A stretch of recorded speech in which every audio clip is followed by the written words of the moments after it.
One of the best parts about professional sports is seeing success stories every year come from places you would never have imagined. Sure, the players getting selected in the lottery tend to more often than not be the ones that go on to have long and productive careers, but you'd be foolish to count out the guys taken later in the second round or even that go undrafted. Putting in the work and having the determination to keep going until you accomplish your goals of reaching the NBA can take players very far in this game, and that brings us to the player we'll be talking about in today's video.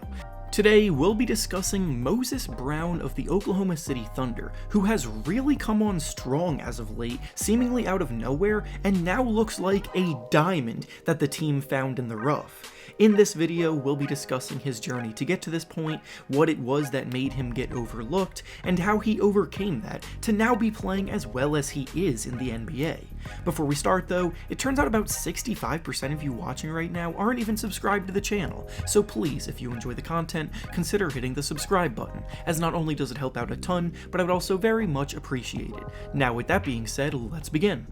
Moses Brown's journey began in New York City, where he was born and grew up, and from a very early age he was blessed with the gift of height. He attended high school at Archbishop Malloy in Queens, and right away, as a freshman, he was a 6'8" tall player. Oddly enough though, despite his towering height from the start, he wasn't a guaranteed stud with a spot on the varsity squad from the jump like you see from most typical top-tier prospects, as he didn't actually get the call up to the varsity team until his sophomore season.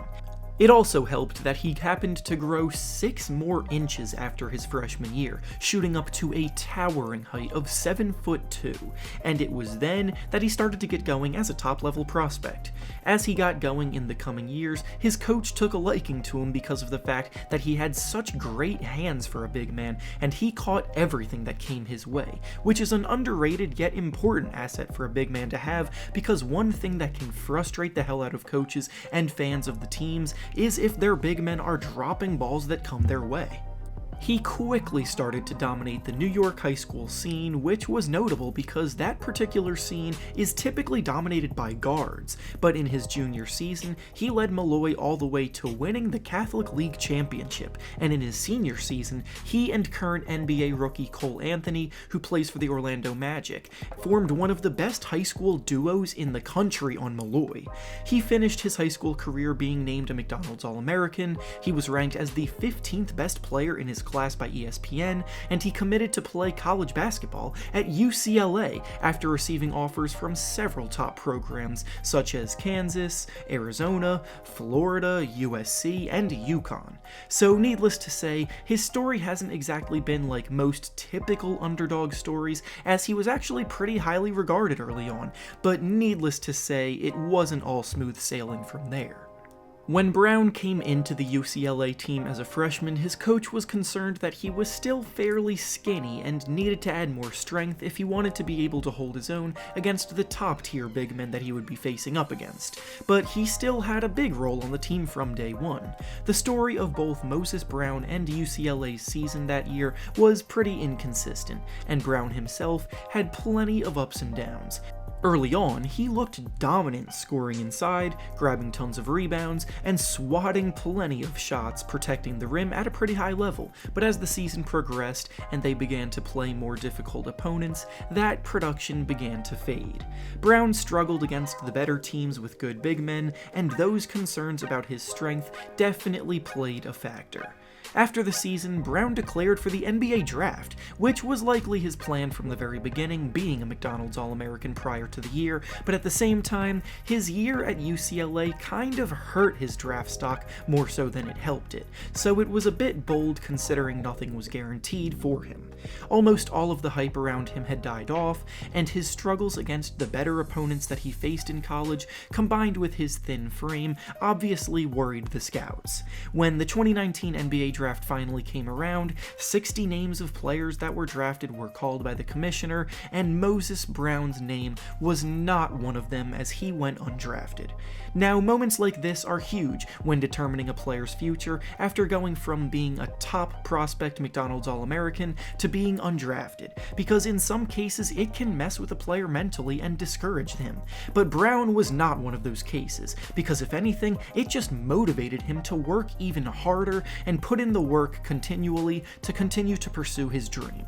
His first opportunity at the next level came with the Portland Trail Blazers, where he was invited to training camp and ultimately given a two-way contract for the season, meaning he would spend a good portion of the year down in the team's G League affiliate, playing with them in the G League with the opportunity to get called up to the Blazers and receive minutes if they so choose. The opportunity never really presented itself with the Blazers for him, as they were a pretty strong team with a set rotation, but Brown did have a very strong season down in the G League and impressed enough to turn some heads elsewhere.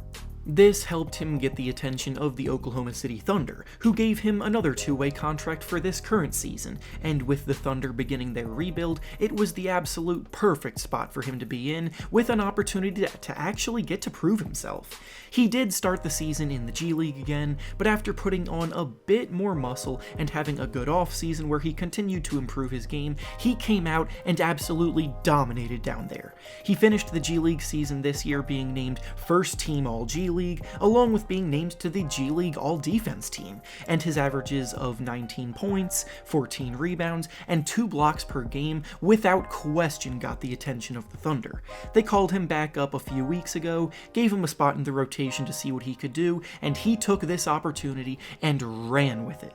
Right off the bat, he was blocking shots, grabbing tons of rebounds, and finishing very strong at the rim. And against the Chicago Bulls, he had his first breakout game where he had 20 points, grabbed 16 rebounds, and blocked 5 shots. Those are the kind of numbers you see from top players at the position put up, yet here comes this undrafted player that most people probably forgot about, and he's doing it too. Not long after that, against the Boston Celtics, he had an even more dominant game, scoring 21 points and reeling in 23 rebounds. He's got a great motor, a knack for being in the right place at the right time, his size is imposing down low, and the Thunder saw all of this and rewarded him with a payday, which is very promising for him. The Thunder converted his two-way contract to a standard NBA contract that will pay him $6.8 million over the next 4 seasons. Now, that might not seem like much on a per-season basis, but it's a pretty good first step between both sides, showing that the team has faith in his long-term development, and if he does continue to play at this level he's been playing at, then it becomes one of the biggest steals we've seen contract-wise in a while. The Thunder have an absolute treasure chest of draft picks at their disposal moving forward, and their tank could not be going better. So the fact that they're also uncovering hidden gems like Moses Brown along the way tells me that they have a very bright future ahead. And with that being said, that's all I have for you today. Make sure to like the video, subscribe to the channel, and comment down below what you think about Moses Brown and his future with the Thunder. Thanks for watching, and I'll see you all next time.